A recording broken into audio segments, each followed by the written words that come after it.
C'est lors de la réunion du 26 novembre dernier que les élus beauharlinois ont décidé d'adopter une politique anti-tabac sur leur territoire qui s'adresse particulièrement à leurs employés, mais également aux citoyens. Afin de connaître les dessous de celle-ci, je me suis rendue à l'Hôtel de Ville où j'ai rencontré le maire Claude Hainaut. En fait, on a adopté, on avait déjà un règlement sur l'interdiction de fumer, on l'a adapté à la nouvelle politique du gouvernement et on en a profité pour aller un peu plus loin, principalement en ce qui concerne les lieux de travail des employés de la ville. Chez nous, maintenant, c'est interdit de fumer dans les véhicules municipaux, évidemment dans toutes les bâtisses de la ville, c'est interdit dans tous les parcs, partout où il y a des jeunes qu'on peut rencontrer. Donc, on est allé plus loin que le gouvernement dans cette facette-là. À 9 mètres des entrées ou au trottoir, c'est le plus près des deux, mais écoute, essentiellement, dans tous les bâtiments municipaux, à l'extérieur de tous les bâtiments dans le rayon de 9 mètres, dans les aires extérieures de jeux destinés aux enfants, dès qu'il y a l'accueil des enfants sur un terrain, que ce soit la piscine, les patinoires, l'aréna, le skatepark, tout ce qui est aire de jeu est interdit de fumer, même dans les jeux d'eau. C'est pas aussi compliqué que ça dans les jeux d'eau, mettons. On n'avait toujours pas tendance à fumer dans les jeux d'eau, mais aux abords.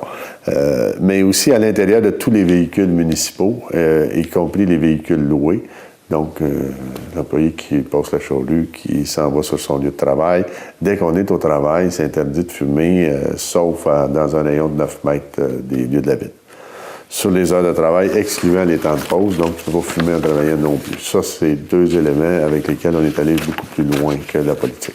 Bien, historiquement, il y avait un très gros pourcentage de fumeurs à Beauharnois. Je te dirais que d'année en année, on voit fondre la fumée. On voit disparaître la fumée et c'est une très bonne chose.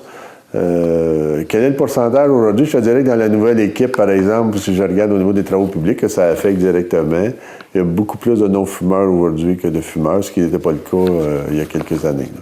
Donc, je pense que ces politiques-là, elles ont un effet direct d'amener les gens à abandonner de fumer.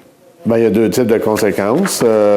Pour la personne, en général, qui est prise sur un lieu où c'est interdit de fumer, c'est des amendes de 250 à 750 $, dépendant de sa première fois de des récidives. Si c'est des employés, bien, c'est des mesures disciplinaires. Conformément, on respecte aussi la convention collective. Là. Mais ça amène des mesures disciplinaires qui vont avoir aussi un avertissement de réprimande, ça pourrait aller au congédiement. Je pense que c'est depuis la première politique, on constate que ça a de l'effet, que ça diminue, et je pense que on a beaucoup rajeuni l'équipe de travail à la ville de Beauharnois. Hein, on le voit régulièrement avec la quantité de postes qu'on a ouverts, et on constate que les jeunes sont plus ouverts à ça. Même ceux qui fument comprennent bien, et une politique comme celle-là n'a pas suscité du tout d'opposition au sein de l'équipe de la ville, et je trouve ça très encourageant. D'ailleurs, c'est accompagné aussi d'une politique d'aide, un programme de soutien à l'abandon du tabagisme. Donc, la Ville est prête à collaborer aussi. On fournit plein d'adresses. Il y a déjà plein d'organismes qui travaillent là-dessus, qui sont financés par le gouvernement, et la Ville est prête à collaborer très étroitement et permettre à l'employé d'adhérer à ça. Ça comprend aussi toutes les cigarettes électroniques. Pour nous, c'est la même affaire.